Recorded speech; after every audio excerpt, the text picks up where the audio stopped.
در راه رفتن به خونه بودی که مردی. تصادف کردی. چیز قابل توجهی تو این تصادف نبوده، ولی به هر حال مرگبار بود.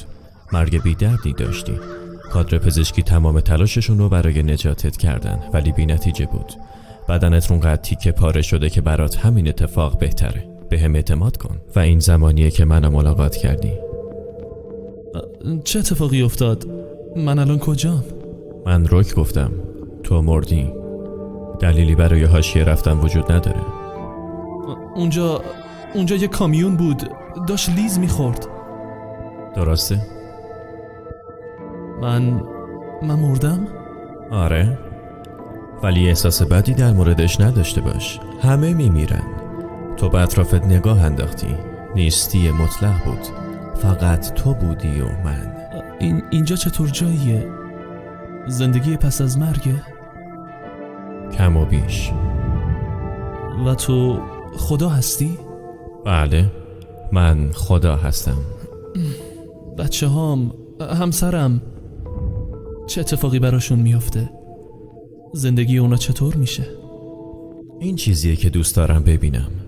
همین الان مردی و نگرانی اصلیت خانوادت هستن. واقعا جالبه. تو به من عاشقانه نگاه کردی. به چشم تو من شبیه خدا نبودم. من شبیه یک مرد یا شاید یک زن به نظر می اومدم. شاید شخصیتی دارای اختیاراتی نامعلوم. من گفتم نگران نباش، اونها خوب خواهند بود. بچه هات تو رو از هر نظر بی نقص به یاد میارن. اونها زمان زیادی برای شناخت تو نداشتن. زنت از بیرون گریه میکنه ولی از درون احساس آسودگی میکنه. منصفانه نگاه کنیم، ازدواج شما در حال فروپاشی بود. اگه گفتنش آرومت میکنه، همسرت به خاطر این حس آسودگی خیلی احساس گناه میکنه. خب حالا چی میشه؟ من میرم بهشت یا جهنم یا همچین چیزی؟ هیچ کدوم. تو تناسخ پیدا میکنی. واقعا؟ پس هندوها راست میگفتن. تمام ادیان به نوعی به روش خودشون درست هستند. با من قدم بزن. تو منو همینطور که در خلأ راه میرفتیم همراهی میکردی. ما داریم کجا میریم؟ جای خاصی نمیریم. حرف زدن در حین قدم زدن جالب تره. خب فایده این کار چیه؟ وقتی دوباره متولد میشیم یه لوح خالی هستیم، درسته؟ یه نوزاد. پس همه تجربه هام، همه چیز، هر کاری که تو این زندگی کردم بی اهمیت میشه، نه؟ اینطور نیست. تو در درون خودت تمام دانش و تجربیات زندگی تو داری، فقط الان به یاد نمیاریشون. من توقف کردم و دستم رو شونت گذاشتم.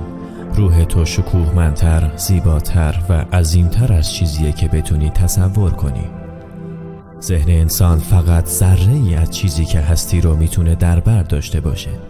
مثل وقتی که انگشت تو داخل یه لیوان آب میکنی تا ببینی سرده یا گرم.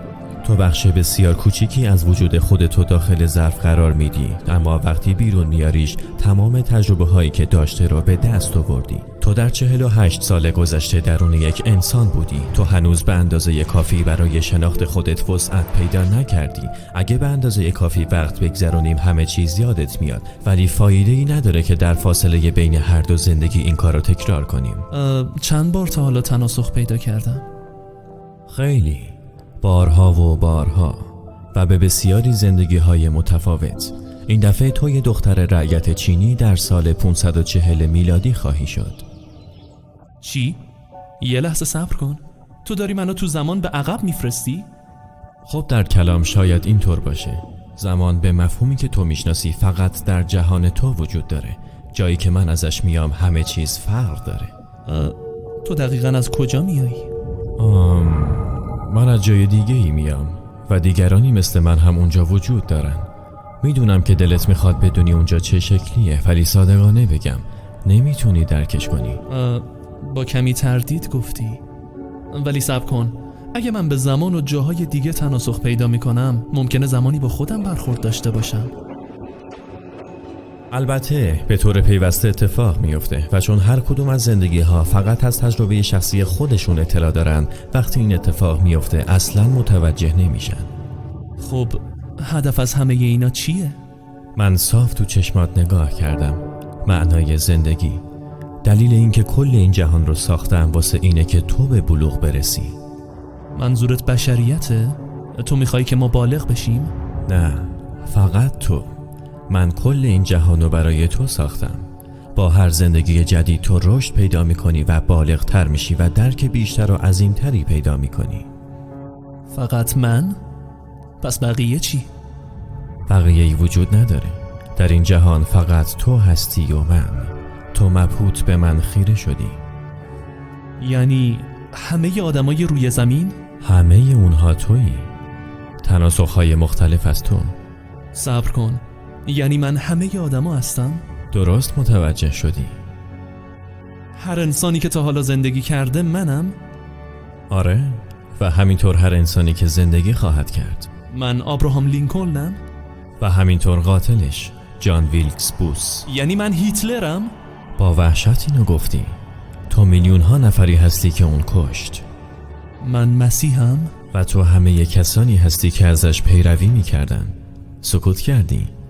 هر دفعه که به کسی ظلم کردی داشتی به خودت ظلم میکردی. هر کار محبت آمیزی که انجام دادی به خودت محبت کردی. تمام لحظات خوش و اندوهی که توسط هر انسانی در کل زمان تجربه میشه توسط تو تجربه شده یا خواهد شد. برای مدت طولانی به فکر فرو رفتی. چرا؟ همه این کارا اصلاً برای چیه؟ چون تو یه روزی مثل من میشی. چون این چیزیه که هستی. تو از نوع من هستی. تو کودک منی. منظورت چیه؟ از حرفام تعجب نکن. منظورت اینه من یه خدا هستم؟ نه، هنوز نه. تو یه جنین هستی. هنوز داری رشد میکنی. وقتی زندگی همه انسانها در کل زمان رو زندگی کرده باشی به اندازه کافی رشد کردی که متولد بشی. پس کل جهان فقط یه تخم مرغه؟ زمانش رسیده که به زندگی بعدیت منتقل بشی و من تو رو رهسپاری میکنم.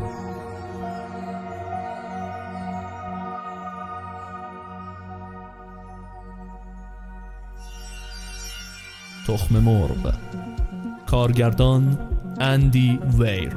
گویندگان محمد فلاح،